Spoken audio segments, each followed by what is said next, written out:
नमस्कार, स्वागत है आप सबका दिन भर की तमाम बड़ी और अहम खबरों के साथ। मैं हूं कवींद्र। शुरुआत हेडलाइन से। संसद के शीतकालीन सत्र से पहले राज्यसभा के सभापति एम वेंकैया नायडू ने बुलाई फ्लोर लीडर्स की बैठक। सभी दलों से सहयोग, सहायता और सलाह देने की अपील। सरकार की सर्वदलीय बैठक में प्रधानमंत्री नरेंद्र मोदी ने शीतकालीन सत्र को सार्थक बनाने के लिए विपक्ष से मांगा सहयोग। सत्र की 20 बैठकों में 46 बिलों को पारित कराने की सरकार की कोशिश।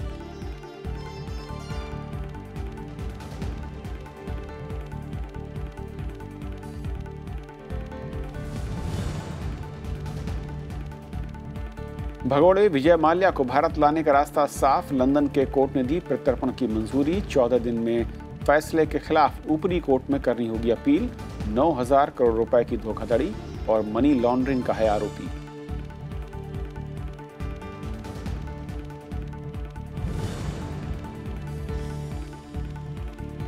आरबीआई के गवर्नर पद से उर्जित पटेल का इस्तीफा, निजी कारणों का दिया हवाला। प्रधानमंत्री नरेंद्र मोदी ने ट्वीट में कहा, उर्जित पटेल की वजह से बैंकिंग सिस्टम में आया अनुशासन। आरबीआई वित्तीय स्थिरता लाने में हुआ कामयाब। वित्त मंत्री अरुण जेटली ने भी की उर्जित पटेल के योगदान की सराहना।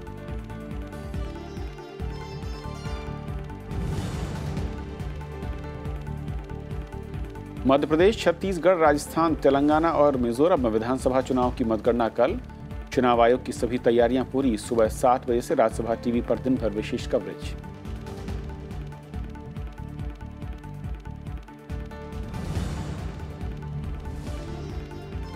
केंद्रीय कर्मचारियों को पेंशन योजना पर बड़ी सौगात। सरकार में एनपीएस में अपना योगदान 10 से बढ़ाकर 14% करने का ऐलान। रिटायरमेंट के वक्त पेंशन योजना से 60% निकासी होगी टैक्स फ्री।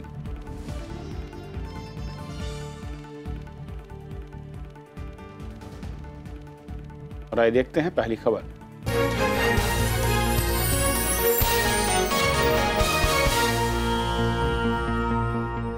संसद के शीतकालीन सत्र के एक दिन पहले राज्यसभा के सभापति एम वेंकैया नायडू ने आज सर्वदलीय बैठक की, जिसमें 31 दलों के नेता शामिल हुए।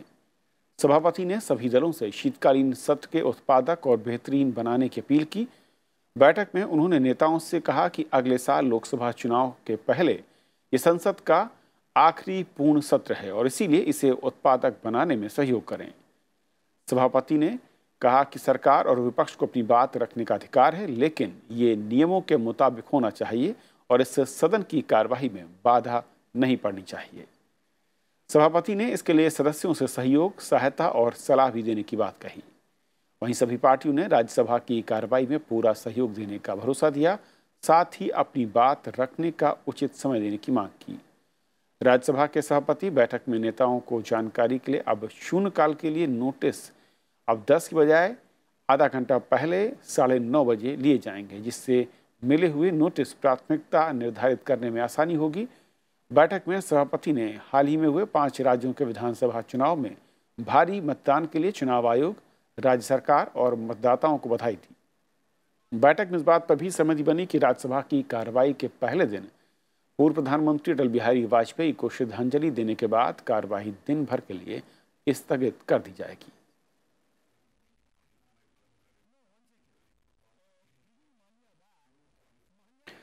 प्रधानमंत्री नरेंद्र मोदी ने संसद के शीतकालीन सत्र को सार्थक बनाने में विपक्ष से सहयोग मांगा है। संसद परिसर में हुई सर्वदलीय बैठक में सरकार ने विधायी कामों और कार्यवाही में विपक्ष से सहयोग की अपील की। विपक्ष का कहना है कि वो विधेयकों को पास कराने और सदन को सुचारू तौर से चलाने को लेकर तैयार हैं, लेकिन उनके मुद्दों पर चर्चा हो। 11 दिसंबर से शुरू हो रहा ये सत्र आगामी लोकसभा चुनाव से पहले का आखिरी पूर्ण सत्र है। संसद परिसर में हुई सर्वदलीय इस बात की उम्मीद जगी है कि शीतकालीन सत्र में तमाम विधायी कामों के साथ बेहतर चर्चाएं हो सकेंगी। बैठक में कामकाज को लेकर व्यापक चर्चा हुई। राज्यसभा और लोकसभा के फ्लोर नेताओं के साथ बैठक में प्रधानमंत्री ने कहा कि सत्ता पक्ष और विपक्ष दोनों का बराबर महत्व है। सरकार नियम और प्रक्रिया के तहत सभी अहम विषयों पर चर्चा के लिए तैयार है। माननीय प्रधानमंत्री जी भी बैठक में उपस्थित हुए। सभी सदस्यों को संबोधित करते हुए कहा कि हम सबको एक दूसरे के साथ सहयोग करके जनहित के मुद्दों पर विचार विमर्श करना चाहिए। लोकतंत्र में पक्ष और विपक्ष दोनों का इनपुट होता है तो काम को बढ़ाने में बहुत मदद मिलती है और सरकार नियम प्रक्रिया के अनुसार सभी जो विषय आएंगे उनमें चर्चा के लिए तैयार है। शीतकालीन सत्र 11 दिसंबर से 8 जनवरी तक चलेगा। इसमें सरकारी एजेंडे में 46 विधेयक और कामकाज शामिल हैं। संसदीय कार्य मंत्री का कहना है कि विधायी काम काफी है, लेकिन सरकार मुख्य मुद्दों पर चर्चा के लिए तैयार है। इस बैठक में सभी लीडर्स उपस्थित थे। सभी ने सदन को चलाने में सहयोग प्रदान करने के लिए सरकार को आश्वस्त किया है। उन्होंने अपने विचार रखे, जनहित के कुछ विषय भी रखे। लगभग 46 मदें निर्धारित की गई हैं जिन पर कामकाज सदन करे, ये अपेक्षा है, जिसमें विधेयक भी हैं, 3 अध्यादेश हैं और सप्लीमेंट्री बजट भी है। विपक्ष कई अहम मुद्दों पर सरकार से चर्चा चाहता है। राफेल डील के मुद्दे पर संयुक्त संसदीय समिति या जेपीसी का गठन प्रमुख है। वहीं किसानों, शिक्षा, बेरोजगारी, पेट्रोल और डीजल के दामों से लेकर कई दूसरे मुद्दे भी विपक्ष उठाना चाहता है। जो भारत की जो जांच एजेंसियां हैं, जिस तरह से उनका दुरुपयोग किया जा रहा है, इस्तेमाल किया जा रहा है, किस तरह से आरबीआई की ऑटोनॉमी खत्म की जा रही है, ये तमाम चीजों पर हमने कहा कि इन विषयों पर पार्लियामेंट के अंदर दोनों सदनों में चर्चा होनी चाहिए। रेफाल का सवाल है, ईवीएम पर विश्वास किसी का नहीं है। हम चाहते हैं कि हाथ का वोट होना चाहिए। किसानों की लूट हो रही है। उत्तर प्रदेश में इन्होंने धान का एमएसपी रखा था 1850 रुपया और 1200 रुपया बिक रहा है, क्योंकि एक भी कांटा कहीं जो सरकारी खरीद केंद्र होता है वो खोला ही नहीं गया। बैठक में नेताओं ने पूर्व संसदीय कार्य मंत्री अनंत कुमार को 2 मिनट का मौन रखकर श्रद्धांजलि भी दी। इस बार कुल 20 कार्य दिवसों में से 16 दिन सरकारी कामकाज के रहेंगे, जबकि 4 दिन गैर सरकारी कामकाज के लिए तय किए गए हैं। सरकार को 3 अध्यादेशों के बिलों समेत लोकसभा में 16 और राज्यसभा में लंबित 7 बिलों को पारित कराना प्राथमिकताओं में है। अरविंद कुमार सिंह, राज्यसभा टीवी। और शीतकालीन सत्र पर और बातचीत करने के लिए स्टूडियो में हमारे साथ हैं शेखर अय्यर, पत्रकार हैं। शेखर जी, स्वागत है। सरकार का एजेंडा आपने देखा और जो बैठकों का आज दौर चला, और सरकार एक तौर पर खुले उस पर उसने कहा कि सभी मुद्दों पर चर्चा को तैयार है, लेकिन विपक्ष को सहयोग करना होगा विधायी कामकाज को लेकर। बिल्कुल, देखिए, ये हर सेशन शुरुआत में दोनों तरफ, सरकार की तरफ और विपक्ष की तरफ, यही है कि हम चर्चा चाहिए, चर्चा होना है, चर्चा होने देंगे। और सरकार अपनी तरफ से कहती है कि हर इश्यू पर डिस्कस करनी है, लेकिन जैसे सेशन शुरू हो जाता है उसके बाद हम देखते हैं कि कभी कभी डिबेट शुरू हो जाती है लेकिन डिबेट अंत तक नहीं जाती। कोई प्रोसीजरल इश्यू पे आ जाता है, किस नोटिस पे देना, किस पे ना देना, इस तरह करके हमने देखा है कि कभी कभी सेशन की एडजॉर्न भी हो जाती है। इससे वजह से वो डिबेट भी कंप्लीट नहीं होती है। लेकिन मामले ऐसे हैं कि सारे मुद्दे ऐसे सीरियस मुद्दे हैं जो सरकार अपनी तरफ से कह रही है कि हमें कोई ऑब्जेक्शन नहीं है, हर बात को हमें डिस्कस करना है। इसीलिए अगर ऑपोजिशन एग्री कर गया, भाई प्रोसीजर के हिसाब से डिस्कस होनी है, और सरकार भी उनको मौका देने के लिए अभी जो कह रही है कि मौका देंगे और रोकेंगे नहीं, तो रुकावट नहीं पैदा करेंगे, तब अच्छी बात है, तब तो डिबेट हो सकती है। लेकिन ये कितना प्रैक्टिकल होगा जब ऑन द फ्लोर, ये हमें देखना पड़ेगा। क्योंकि सरकार के सामने कई बिल्स हैं, कई ऑर्डिनेंस को रिप्लेस करने वाली बिल्स भी हैं, लेकिन सरकार भी जानती है, क्योंकि ये आगे लोकसभा चुनाव है, ये विंटर सेशन है, उसके बाद एक सेशन होगा जिसमें इंटरिम बजट पेश होगा, तो सबके पार्टी के माइंड में पार्लियामेंट्री इलेक्शंस दिमाग में हैं। तो उनकी स्ट्रेटजी भी फ्लोर में वही रहेगी, जो किस मुद्दे को हम लें जिस पर पब्लिक परेशान है या पब्लिक पर ज़्यादा इम्पैक्ट होगा, उसी इश्यू को लेंगे। सरकार भी चाहेगी कि जिस इश्यू को अपोजिशन उठा रहा है उस पर उनको ठीक जवाब दे पा रहे हैं, और देने के लिए मौका अपोजिशन देती है। तो ये सारी चीज़ें इसमें, देखिए, कई इंटरेस्ट हैं इसमें जो क्लैश होंगे। और दूसरी तरफ आप देख रहे हैं रीजनल पार्टीज हैं, कम से कम 20-25 रीजनल पार्टीज हैं, जो पार्टीज की अपनी इश्यूज हैं, अपनी मुद्दे हैं, उसको भी वो चाहेंगे भाई हमें भी। और सबसे बड़ी बात जो है, समय कम है, क्योंकि लगता है कि फलाना डेट से फलाना डेट लंबा लगता है, लेकिन बीच में आपकी क्रिसमस की छुट्टी आएगी। तो ये अच्छा, क्रिसमस के समय एमपीज कुछ चाहते हैं कि भाई हमें आगे 23 भी दे दो, 24 भी दे दो। जो 3 बड़े अध्यादेश हैं, 3 तलाक को लेकर, एमसीआई को लेकर है और कंपनी संशोधन को लेकर है, इन तीनों का, क्योंकि सरकार के लिए इसे पास करना बहुत ज़रूरी होगा, इसे इम्प्लीमेंट करना है। हालांकि सुप्रीम कोर्ट का फैसला, उसके बाद उस पर आगे बढ़ने के लिए क्या विपक्षी दल तैयार होंगे? ये रास्ता कितना आसान या मुश्किल होगा? देखिए, ये बिल ऑलरेडी मतलब एक हाउस में पास होकर फिर दूसरे हाउस में पेंडिंग है। मुझे नहीं लगता है कि, क्योंकि ये जो अपोजिशन पार्टीज है, कांग्रेस वगैरह, उनके एक स्टैंड है ट्रिपल तलाक पे कि हम इस तरह इसको अलाउ नहीं करेंगे। जब मुस्लिम महिला संगठन और कई जो एनजीओज है, उन्होंने जो बाकी चेंजेस जो हुए बेल प्रावधान को लेकर, इसको लेकर, उससे उनको सहमत है। लेकिन कांग्रेस एक का पॉलिटिकल स्टैंड ली है कि सरकार को हम इसमें साथ नहीं देंगे ट्रिपल तलाक में। तो मुझे बड़ा डाउट लग रहा है कि कैसे राज्यसभा में ये पास होगा, क्योंकि वो पहले भी विरोध कर रहे थे, उनकी विरोधी मतलब विरोध पोजीशन अभी भी जारी है। तो उससे मुझे नहीं लगता है कि इतना आसान होगा।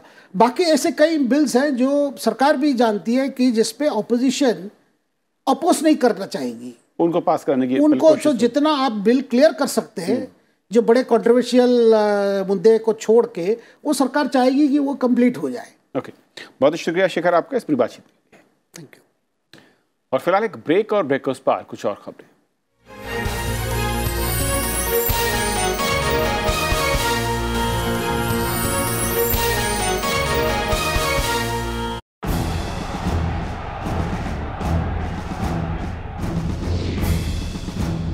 मतदान के बाद नतीजों की बारी। राज्यसभा टीवी की भी है पूरी तैयारी। मोहम्मद फातिह टीपू, रजत कीन, प्रवीण कुमार सिंह, शोरान, प्रीति मिश्रा, अखिलेश सुमन, नवविक्रम सिंह, पंचानन मिश्रा और राज्यसभा टीवी। किसकी हुई जीत, किसकी हुई हार, हर सीट का परिणाम, विश्लेषण शानदार। जिस तरह से वोट परसेंटेज है, सत्ता में भी 12 के तौर पर। देखिए चुनावी रण 2018 फैसला 11 दिसंबर सुबह 7 बजे से लगातार सिर्फ राज्यसभा टीवी पर।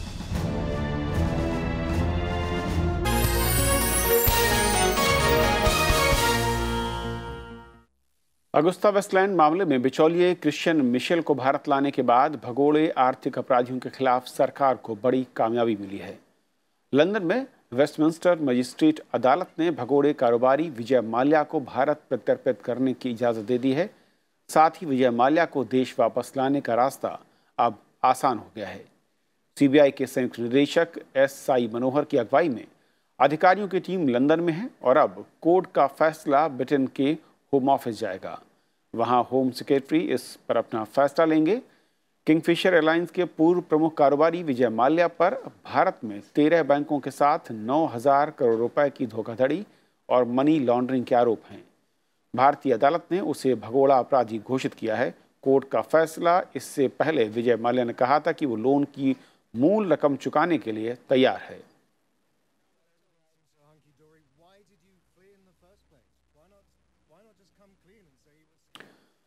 और अखिलेश सुमन हमारे साथ हैं और जानकारी के साथ। अखिलेश, माना जाए कि मिशेल के बाद अब विजय माल्या का भी प्रत्यार्पण का रास्ता साफ हो चुका है। आगे का जो रास्ता है, यानी कि कानूनी दांवपेच के बाद, वो क्या कुछ है?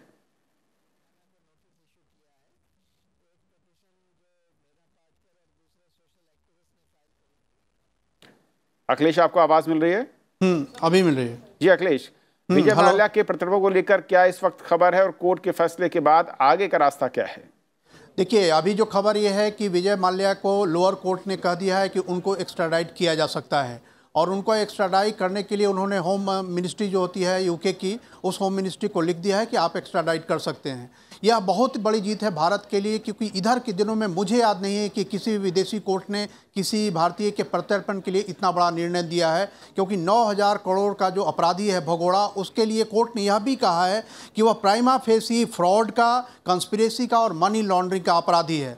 कोर्ट ने इस बात पर भी गहरी नाराजगी जताई है कि जिस तरीके से उन्हें लोन दिया गया और जिस तरीके से उन्होंने लोन को यूज किया वह भी बहुत गलत तरीका है। और उसके बाद उन्होंने कहा है कि जो मेडिकल केयर की उन्होंने बात कही थी कि हमारा मेडिकल केयर नहीं हो पाएगा भारत में और वहाँ के जेलों की स्थिति नहीं है, तो उसके बारे में कोर्ट ने कहा है कि उनका पर्सनल केयर लिया जाएगा, उनको डायबिटिक या कोरोनरी डिजीज जो भी है उसके पर्सनल केयर की व्यवस्था होगी। तो इस तरह से कोर्ट ने उनके सारे बयान को खारिज कर दिया है और अब उनको 14 दिनों का समय दिया गया है कि किसी हायर कोर्ट में वो जा सकते हैं। लेकिन होम मिनिस्ट्री को उन्होंने 2 महीने का समय दिया है कि अगर वो 14 दिनों के अंदर किसी हायर कोर्ट में नहीं जाते हैं तो वहाँ का गृह मंत्रालय अपने विदेश मंत्रालय से कंसल्ट करके उनको एक्स्ट्राडाइट करने की प्रक्रिया शुरू कर सकता है। जी कविंद, यानी कि वक्त अब सिर्फ जो ऊपरी कोर्ट है वहां पर जाने के बाद ही तय हो पाएगा अगर विजय माल्या ऊपरी कोर्ट का रुख करते हैं। जी बिल्कुल बिल्कुल बिल्कुल निश्चित तौर पे क्योंकि देखिए विजय माल्या के मामले में जो कोर्ट ने जो प्राइमा फेसी जितनी बातें देखी हैं, जितनी बातें सुनी है कोर्ट में, उनके वकील के द्वारा, हमारे सीबीआई और ईडी के वकील के द्वारा, लोअर कोर्ट इस बात पे पूरी तरह आश्वस्त है कि विजय माल्या ने धोखाधड़ी की है, उन्होंने पैसे का गबन किया है और इधर उधर पैसे को अपने अकाउंट में फंसाया है, लगाया है। और इसलिए कोर्ट ने साफ साफ कहा है कि उनका एक्स्ट्राडिट किया जा सकता है। कोर्ट को इस मामले में कोई भी परेशानी नहीं है। सिर्फ एक बात उन्होंने कही है कि अगर विजय माल्या को कुछ भी कहना था तो उन्हें भारत सरकार से पहले कहना चाहिए था। जब कोर्ट में बात आ गई उसके बाद प्रिंसिपल अमाउंट को लौटाने या उसके बारे में बात करने का अब कोई मतलब नहीं रह गया। शुक्रिया अखिलेश आपका इस अपडेट के लिए।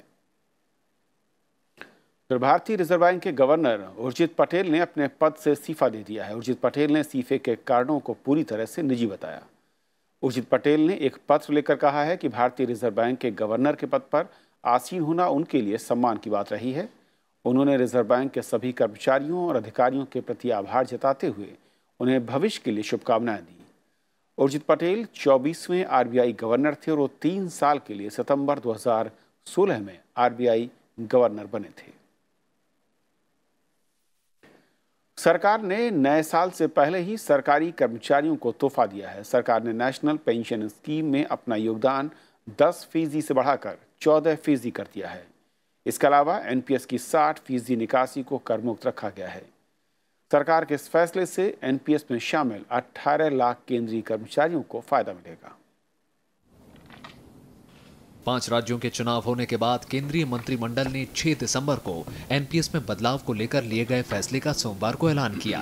केंद्रीय वित्त मंत्री अरुण जेटली ने इसकी जानकारी देते हुए बताया कि नेशनल पेंशन स्कीम के टियर 1 में सरकार ने अपना योगदान बढ़ाकर मूल वेतन का 14% कर दिया है। कर्मचारियों का न्यूनतम योगदान 10% बरकरार रहेगा। एम्प्लॉय का शेयर जो होगा वो 10% ही रहेगा। सेंट्रल गवर्नमेंट का जो शेयर होगा उसमें उसको 10 से 14% कर दिया गया है। तो there is a 4% increase in the contribution of the central government. So the corpus now will be 24% of which. सरकार के इस फैसले का फायदा इस योजना के तहत आने वाले करीब 18 लाख केंद्रीय कर्मचारियों को मिलेगा। वित्त मंत्री ने कहा कि सरकारी कर्मचारियों को कुल कोष में से 60% ट्रांसफर करने को मंजूरी दी गई, जो फिलहाल 40% है। कर्मचारियों के पास निश्चित आय उत्पादों या शेयर इक्विटी में निवेश का विकल्प होगा। एनपीएस से 60% की निकासी टैक्स फ्री होगी। इस बदलाव से कर्मचारियों को बिना अतिरिक्त भार के ज्यादा पेंशन राशि मिलेगी। तो 60 वो निकालते थे और 40 उसकी एन्युटी में जाता था, आई स्टैंड करेक्टेड। उस 60 में से 40 टैक्स फ्री था और 20 टैक्सेबल था। तो दूसरा बड़ा चेंज ये हुआ है कि इस 60 के 60 को टैक्स एग्जेम्प्टेड कर दिया गया है। नेशनल पेंशन स्कीम या एनपीएस एक रिटायरमेंट सेविंग अकाउंट है जिसे भारत सरकार ने 1 जनवरी 2004 को लॉन्च किया था। 2004 के बाद सेवा में आने वाले सभी सरकारी कर्मचारियों को इस योजना में निवेश करना अनिवार्य है। इसकी देखरेख pension fund regulation and development authority करती है। सरकार के इस फैसले से वित्तीय वर्ष 2019-20 में करीब 2,840 करोड़ रुपए का भार पड़ेगा। Bureau report, Rajya Sabha TV. Bihar में सीटों के बंटवारे को लेकर नाराज चल रहे राष्ट्रीय लोक समता पार्टी के प्रमुख उपेंद्र कुशवाहा ने आज केंद्र की एनडीए सरकार से इस्तीफा दे दिया। उन्होंने प्रधानमंत्री नरेंद्र मोदी को अपना इस्तीफा सौंप दिया है।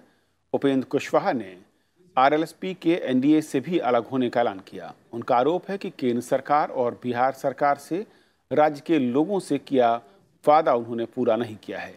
अगले साल होने वाले लोकसभा चुनाव में बिहार की 40 सीटों पर बीजेपी और जेडीयू 17 सीटों पर चुनाव लड़ने और आरएलएसपी को 2 सीटें दिए जाने से उपेंद्र कुशवाहा नाराज बताए जा रहे थे और कुछ दिनों से वो लगातार बिहार के मुख्यमंत्री नीतीश कुमार और बीजेपी के खिलाफ बयानबाजी कर रहे थे। स्पेशल पैकेज की बात की गई बिहार के लिए, कुछ भी ऐसा नहीं हुआ जिससे बिहार के लोगों का विकास अलग से दिख सके। बिहार आज भी वही खड़ा है जहां पहले था।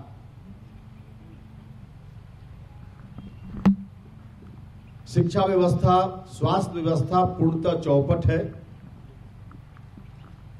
बिहार के विकास को ध्यान में रखते हुए कुछ भी विशेष रूप से नहीं किया गया। भारत दौरे पर आए रूस के संसदीय प्रतिनिधिमंडल ने आज उपराष्ट्रपति और राज्यसभा के सभापति एम वेंकैया नायडू से मुलाकात की। रूसी प्रतिनिधिमंडल की अगुवाई वहां की state Duma of federal assembly के चेयरमैन वी वोलोदिन कर रहे हैं। प्रतिनिधिमंडल से बातचीत में उपराष्ट्रपति एम वेंकैया नायडू ने दोनों देशों से आतंकवाद के मुद्दे पर मिलकर काम करने पर जोर दिया। उन्होंने रूस के सांसदों से दोनों देशों के कानून में सामंजस्य बनाने के लिए साथ मिलकर काम करने की अपील की ताकि आपसी रिश्तों में व्यापार और रणनीतिक मामलों का अधिकतम फायदा उठाया जा सके। I am particularly very much pleased when you mentioned about the threat of terrorism. Terrorism is an enemy of humanity. It has no religion or region. It has become a big menace for the entire world community. We should all join together, and the international forums should also, United Nations should complete the discussion on the need to take steps to combat terrorism and act firmly against the perpetrators of terror. That's the need of the hour. Otherwise, as you said, that we have a special and privileged strategic partnership. We will work together to strengthen it further. Our bilateral interaction is almost every conceivable area is excellent. There is, however, still considerable scope for broadening our interaction and cooperation at the parliamentary level. We must encourage greater exchange at the parliamentary level to improve mutual understanding. It is necessary that India and Russian friendship groups in both parliaments interact on a more regular basis. Both our countries could also consider supplementary activities such as institutionalizing exchange, dialogue at the level of young parliamentarians from both the countries. उपराष्ट्रपति M Venkaiah Naidu ने 67वीं Akhil Bharatiya police athletics championship का आज Nehru stadium में उद्घाटन किया। इस मौके पर प्रतियोगिता में भाग लेने वाले सभी खिलाड़ियों को उन्होंने शुभकामनाएं दी। उपराष्ट्रपति ने खिलाड़ियों का मनोबल बढ़ाते हुए कहा कि फास्टर और स्ट्रॉन्गर बनकर खेल में भाग लेने की जरूरत है। चैंपियनशिप का आयोजन राजधानी के जवाहरलाल नेहरू स्टेडियम में 10 से 14 दिसंबर तक होगा। 14 दिसंबर को इस चैंपियनशिप के समापन समारोह में केंद्रीय खेल मंत्री राज्यवर्धन सिंह राठौर मुख्य अतिथि होंगे। इसमें केंद्रीय और राज्य पुलिस बलों से लगभग 1100 खिलाड़ियों के साथ 34 टीमें हिस्सा लेंगी। इसकी मेजबानी केंद्रीय औद्योगिक सुरक्षा बल कर रहा है। चैंपियनशिप में पुरुष वर्ग में 23 और महिला वर्ग में 21 प्रतियोगिताएं होंगी। इस प्रकार की प्रतिस्पर्धाओं न केवल पूरे देश को, राज्यों और केंद्रीय पुलिस बलों के कार्मिकों को एक साथ लाती है, बल्कि उन्हें स्पर्धा के लिए उत्कृष्ट मंच प्रदान करती है और आपसी सौहार्द को बढ़ाती है। पिछले कुछ वर्षों में पुलिस खिलाड़ियों ने राष्ट्रमंडल खेलों, एशियाई खेलों, ओलंपिक खेलों समेत अनेक अंतर्राष्ट्रीय खेलों में प्रतिस्पर्धा में एक अलग पहचान बनाया है एवं देश में ट्रैक और फील्ड खेलों के स्तर को बढ़ाने के लिए भी योगदान दिया है। राष्ट्रपति रामनाथ कोविंद ने ट्वीट कर भारतीय परमाणु ऊर्जा निगम की कैगा परमाणु बिजली घर में विकसित 220 मेगावाट क्षमता की इकाई के निरंतर 940 दिन से ज्यादा परिचालन में रहकर विश्व रिकॉर्ड बनाने पर बधाई दी। प्रधानमंत्री नरेंद्र मोदी ने भी ट्वीट कर कहा कि एक बार फिर भारतीय वैज्ञानिकों और इंजीनियरों ने ये वर्ल्ड रिकॉर्ड बनाकर देशवासियों का सिर गर्व से ऊंचा कर दिया है।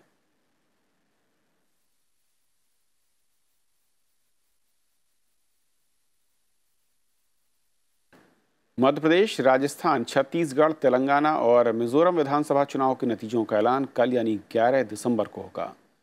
कल होने वाली मतगणना के लिए चुनाव आयोग ने तैयारियां पूरी कर ली हैं। कड़ी सुरक्षा के बीच मतगणना का काम सुबह 8 बजे शुरू होगा। मध्य प्रदेश की 230, छत्तीसगढ़ की 90, राजस्थान की 199, मिजोरम की 40 और तेलंगाना की 119 सीटों के लिए वोटों की गिनती होगी। 5 राज्यों में 1,74,000 से ज़्यादा ईवीएम में बंद करीब 8,500 उम्मीदवारों की किस्मत का फैसला कल होगा। इस समय 5 राज्यों में से 3 राज्यों मध्य प्रदेश, राजस्थान और छत्तीसगढ़ में बीजेपी की सरकार है। मिजोरम में कांग्रेस की सरकार है, जबकि तेलंगाना में विधानसभा भंग होने से पहले टीआरएस सत्ता में थी। राज्यसभा टीवी पर मंगलवार सुबह 7 बजे से आप नतीजों से जुड़ी खबरें देख सकते हैं और इसके लिए खास तैयारियां की गई हैं। राज्यसभा टीवी आपको 5 राज्यों में रुझान और नतीजों की प्रामाणिक और निष्पक्ष जानकारी देगा। मंगलवार पूरे दिन मशहूर राजनीतिक जानकार नतीजों का संतुलित विश्लेषण करेंगे और हमारे संवाददाता आप तक पहुंचाएंगे पल पल की खबर। और बीते कई चुनाव में राज्यसभा टीवी आप तक पल पल की खबरें और सटीक विश्लेषण पहुंचाता रहा है। बात विधानसभा चुनाव की हो या फिर लोकसभा चुनाव की, इस बार भी राज्यसभा टीवी की टीम आप तक पहुंचाएगी सबसे तेज और सटीक रुझान, नतीजे और निष्पक्ष विश्लेषण। क्या होगा इन नतीजों का देश की राजनीति पर असर, तो 11 दिसंबर को सुबह 7 बजे से आप देखना न भूलिए राज्यसभा टीवी। तो फिलहाल इस बुलेटिन में इतना ही। नमस्कार।